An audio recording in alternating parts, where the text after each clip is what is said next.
They say there's no place like home. It rings true for non-resident Indians as well. A lot of Indians settle abroad. Better living standards, high-paying jobs attract them.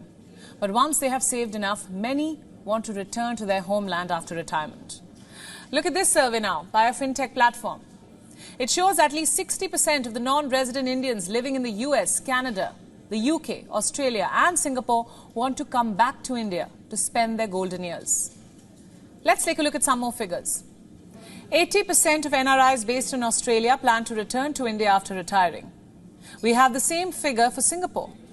From the US, 75% of NRIs want to come back. From the UK, the figure stands at 70%. From Canada, it is 63%. So why do so many Indians want to come back home? It's as much for financial as for emotional reasons. You see, India is formulating a strong strategy to stabilize its economy.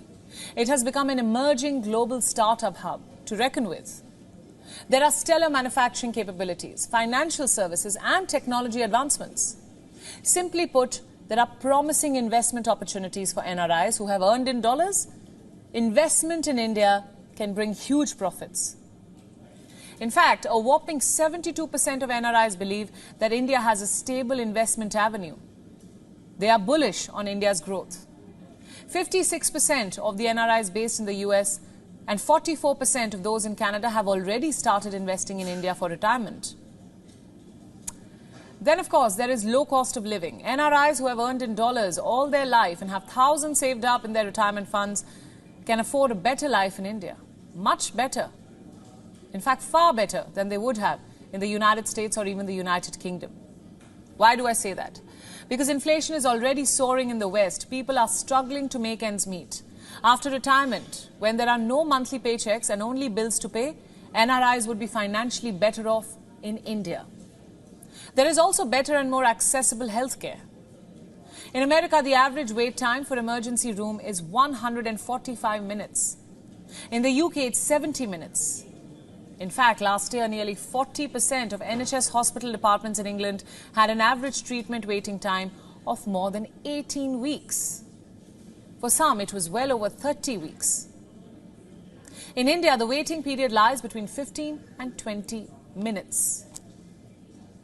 So where would you want to live?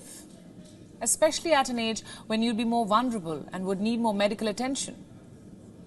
Of course, at a place where you have better access to medical care. Not somewhere that you'd have to wait for weeks to see a doctor's face. Then there is the emotional factor. Indians go abroad and build a new life, but often their families are left behind. And why just families? Also their friends, their culture, their childhood memories. Some want to raise their children or grandchildren in India close to their culture. You see, a lot of Indians move to foreign countries every year. Reports say the figure lies between 1 and 2.5 million. As of data from 2020, 18 million Indians live abroad. India has the largest diaspora population in the world. Because of this trend, with doctors, engineers and tech-savvy individuals moving out, India has grappled with brain drain. But now the good part is, a lot of the NRIs want to come back, even if it's after retirement. Home is, after all,